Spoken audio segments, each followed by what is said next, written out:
jargon. Okay, that is so interesting. Now, your jargon is probably wide and it's going to confuse a lot of people, but to just break it down, to simplify it for someone that's listening for the first time, has never heard of a seismologist, and they're probably like, what is this? What do you do as a seismologist? Okay, so I always tell people I study earthquakes. Okay. That's the easiest way to describe it, but I view it as if we're trying to understand the earth, and we're trying to understand when these processes happens, what does it mean, or what can we infer from it. But a seismologist essentially looks at seismic events in South Africa. Well, for us, we look at within South Africa, and we try and see if can we explain how it happened or what caused it. Yes. So we have a few stations. We have stations that are all around South Africa, which actively record. So that's how we're able to pick up if there's been a tremor in Johannesburg. Our systems can pick it up, and then we then work on it to then confirm it and release it to the public. Now, you're saying to confirm if there was one. So there's no telling before one hits? No, unfortunately not. It's research that's been happening all around the world, where people try and get to a point where they can predict and be able to tell beforehand that this could possibly occur, but currently we don't have anything. Sure. Yeah, sadly. Okay, so we just have to feel it, experience it, and then we're like, whoa, surprise. Right. You know, after the tada, we're like, okay, let's call Tamara and find out what was that. All right, we've got Career Crazy happening currently. Miss Tamara Makhateng in studio with us, a junior seismologist, explaining all things tremor, earthquakes, earth for us. In case you're wondering, what are those things? She's going to break it down for us. I mean, Andre Graham already saying around the world, and she knows everything about the world. Amazing, beautiful studio with us to help us break it down a little bit more. If it's something you're interested in, or maybe you just want to find out what are these earthquakes and these tremors that we're experiencing currently in Johannesburg. I don't know if there's been any in any other province. Are you aware of any that's been happening maybe in Cape Town or Mpumalanga? Mpumalanga. So to be honest, there's seismic events all the time. Sure. Everywhere. It's just that they're small and we don't feel them. So, but we still monitor these and we look at these every day just to see whether, as I said, just to understand the earth and to understand our geology within South Africa. So I think the panic happens when people feel it and they're like, oh my gosh, what's happening? What do I do? But usually we do pick it up. There's quite a few where we know that this place likely has a few. Sometimes there's a time when they come up and then there's a lot of them, and then but they're small and then it goes away for years, months, and then it comes up again. So our job is to constantly monitor and see, has there been a change in this area? What could this mean? And you're saying they're obviously not consistent. So what causes them? So if I would explain it in layman's terms in a way, a seismic event occurs, an earthquake occurs when there's a buildup of pressure in the earth. Okay. A way I could describe it is maybe, I don't know if you guys know the TikTok challenge where people were drinking Sprite and trying not to burp and holding it in. Yes. So as the pressure builds as you're drinking it, you can see people like, oh, I don't feel so great, and then they just burp uncontrollably. So it's like a buildup of pressure in the earth's crust, and then it needs to be released. And then when it's released, we experience it as shaking. And that's why you see things are rattling, things are moving, and that's just the earth releasing the pressure, like just to be back to normal, back to stability. What causes that pressure? So if it's something that we call faults sometimes, so how I describe it, it's like if you have a crack in your wall, it doesn't, it's just a crack. So in the earth, we have cracks that could span like a few meters, a few kilometers, and that's where the pressure builds because it's like the earth always tries to fix itself. So if you have a fault, which is similar to what I describe as a crack, and then pressure builds, and then it just releases it, and then everything goes back to normal. So that structure stays. That's how when we look at it, like, okay, we know there's a fault in that area, and that could be what's causing these seismic events. Oh my word, it sounds like a lot. So what did you have to study to have all of this knowledge to know how to record these things, what a big one looks like, a small one, you know, what the cracks are, what did you call them? Faults. A fault. Yes. You know, what did you have to study to know all this? So in undergraduate, I studied maths major, physics, geology, and computational applied maths. So these give you the basis of understanding physics, understanding maths, because these are the tools that you use when you study geophysics. So geophysics is then what I studied in honors. And then once you've studied geophysics, then you can become either a geophysicist or a seismologist. Seismology falls under the subsection of I'm in the section of geophysics. Okay. So these things, it's using maths, science, just to understand the earth, and then try and explain the things that you see, or the phenomena that happen, like an earthquake. Sure. A day in your life, what does that look like from the moment you wake up until you're at the office and you knock off? What does a day in your life look like? So first things first, coffee. That's it. Oh, when I wake up, it's time for me to have coffee.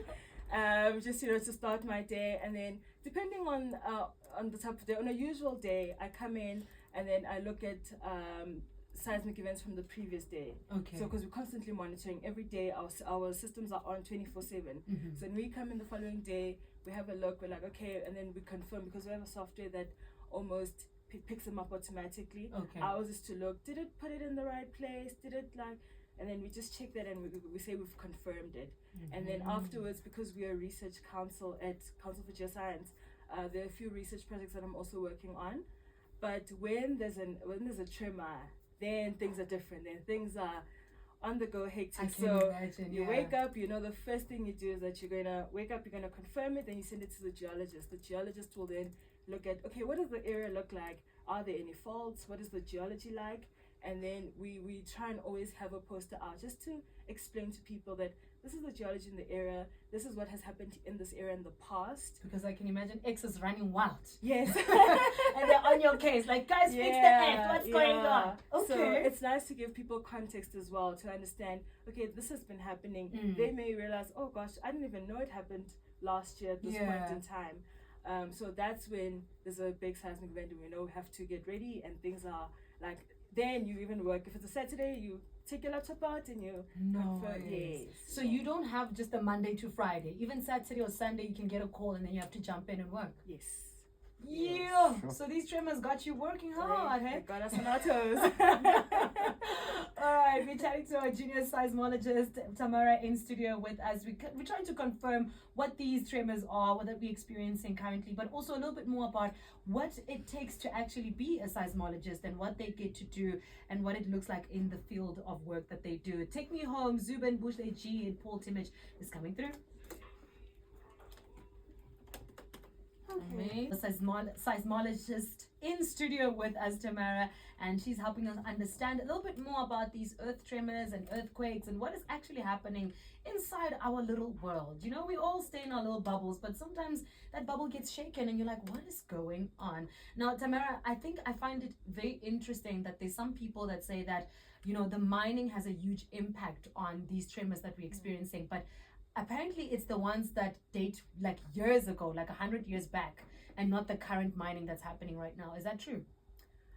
So mining has been happening for a long time in South Africa, and as they're mining, obviously you're going into things like they call it a stop, where you don't really know what's happening. So you could, by chance, when you're blasting, activate a fault, which would then cause a seismic event. But we can't say for sure that this mine did this was caused by this mine.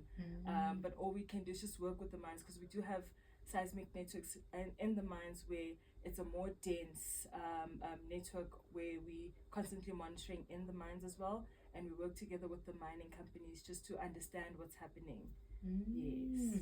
I would have actually thought it's the blasting that they're doing downstairs that's then having an after effect, I mean, blasting does cause a bit of instability, but we can't say for sure that a certain blast did cause this event. Okay. Because sometimes you may find that there's no blasting that happens within a certain time, and you get a seismic event. So we can't say for sure. Yeah.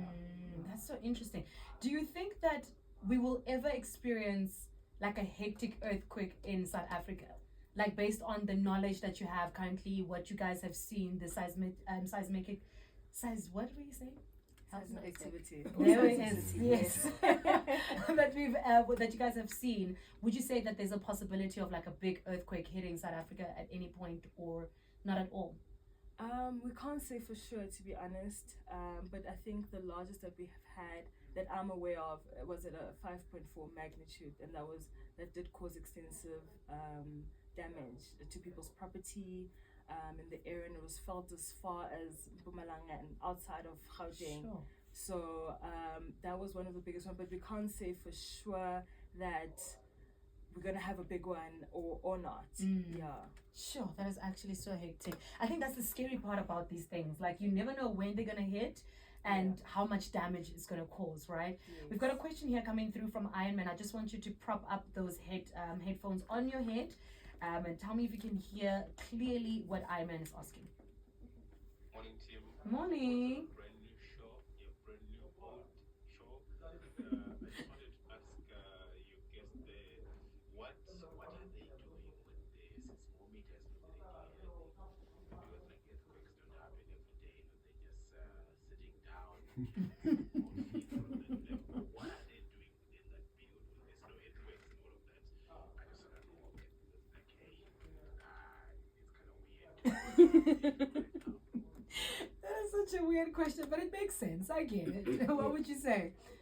I'd say that we do monitor all the time. So even if there isn't a big earthquake that has happened, we're constantly monitoring and seeing and looking at the small ones as well. So our equipment is on 24/7, and every day you'll find a list of events that have been picked up that you then work on. Yeah. And we're also working towards research, the different type researches that's done at the Council for Geoscience, and we can contribute to that using our expertise. Makes sense, yeah.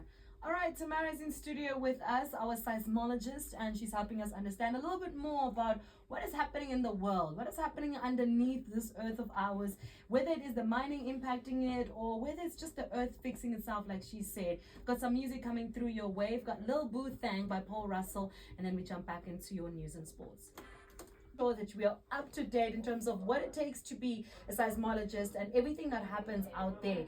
Now, Tamara, I actually have a very interesting question for you, because I'm certain that you said you monitor all these seismic events that happen, right? Now, I want to know, is there anything interesting that's ever happened that you were like, ooh, this is cool, or this is fun, that we don't know about? Maybe we didn't feel it, or it was not in the news, but you were like, yo, this is so cool. Yes, so we've seen what we call earthquake swarms, where we have like a lot of seismic events in one area. Oh my word. And people don't feel it, but No we're constantly way. monitoring. Like in a day, we'd have like 30 of these events How? in one area. So it just makes you marvel at how the earth works. And some, oh my goodness. And there was no anything from media saying, oh my goodness, do you guys feel it? Yes. Yeah, so that's one of the interesting things that we're looking into 30. in a day. Oh my For word. a few months, not even just one One day. day. No, quite a few months it continued. I can imagine. I would be Yeah. so interested. I'll probably be tweeting about it, letting the whole world know, because I know myself. I like spreading the tea, okay? So that's so interesting. All right, so for someone that's listening right now, they're like, okay, maybe I've gotten a little bit of information from Tamara. I find it interesting. I want to study this. What advice would you give them? I'd say always be willing to learn, and you might be thrown in the deep ends at times, but that's your chance to learn as much as you can, and from experienced people around you, because I work with an amazing team, and as a junior I learn a lot every day. With every earthquake, you're just like, oh my goodness, I didn't know that. Yeah. So it's nice to have a good supportive system around you and a good team that you can just knock on the office door and be like, what's happening? I don't really understand this. Please explain. And they'll explain everything to you. So That's amazing. always make sure that, and read. Make sure you read and keep up with what's happening in the world, and be eager and be curious. I love that. Yeah. I love that so much. Now, this is my favorite question that I like asking when it comes to career crazy. Financially, are you also experiencing a tremor, or are you stable with the kind of job that you're doing? You don't have to give me your salary specifically, but maybe like a price range for someone that's maybe a junior, and then for senior, how does it look like? So it depends on which field you're in. Okay. So there's government, which would be us, and then there's consulting, and there's also mining. So then how much you get paid varies, because the industries are different and you're looking at different things. But I'd say that you're probably looking at a range of between 400 and 800k per year. But then obviously as you gain more experience, this could go up. So it's not set figures. Life is different for everybody, so Oh my it's word. just seizing each opportunity that comes. No, life is definitely different for everybody. Eh? Because I'm ready to let a new host come and host for African Breakfast. And I'm going to be checking out seismic events. You know, might just study further. I know my parents would love to hear that. But that is so interesting. But it makes sense. I mean, with the kind of work that you guys do, it's long hours. You know, it's constantly having to monitor things and make sure that the earth is moving, but in a safe way for everybody else. But thank you so much for taking time out to come and chat to us and inform us. If people want to find out more information, maybe get in touch with you, are you available anywhere? Yes, I'm available on LinkedIn. You could just connect with me and you can message me. I'm Tamara Makhateng. Love that so much. You also mentioned something interesting where you said that there's something where I can monitor every day. Yes, so we have an app at Council for Geosciences on the App Store. And if you go under a section called Seismic Events, you can literally see in real time as these events are happening, with the area telling you where it roughly occurred. I would be so scared to download that app because I'm just thinking I would probably just start panicking every time I see a little event, you know? But maybe there is explanations there that tell you, no, this one is not that hectic and everything like that. But I think it would make people aware of what we mean when we say seismicity and how it's constantly happening and how we're monitoring 24/7. So it's more of an awareness for you to see, oh, this happened, but I didn't feel it. Yeah. And I think it might also put people at ease that, okay, the earth is moving all around us. Yeah, so people should definitely download the app. It'll tell you more about things happening at Council for Geoscience. Love that so much. Tamara, thank you so much for coming through. Miss Tamara Makhateng, a junior seismologist, she has got me updated. I'm telling you right now, if you don't hear my voice next weekend, it's Tamara's fault. She said I must quit my job and go join her because there's more money that side. I'm joking. Lee Cole coming through with Blind and some more music from Martin Solven with Hey Now.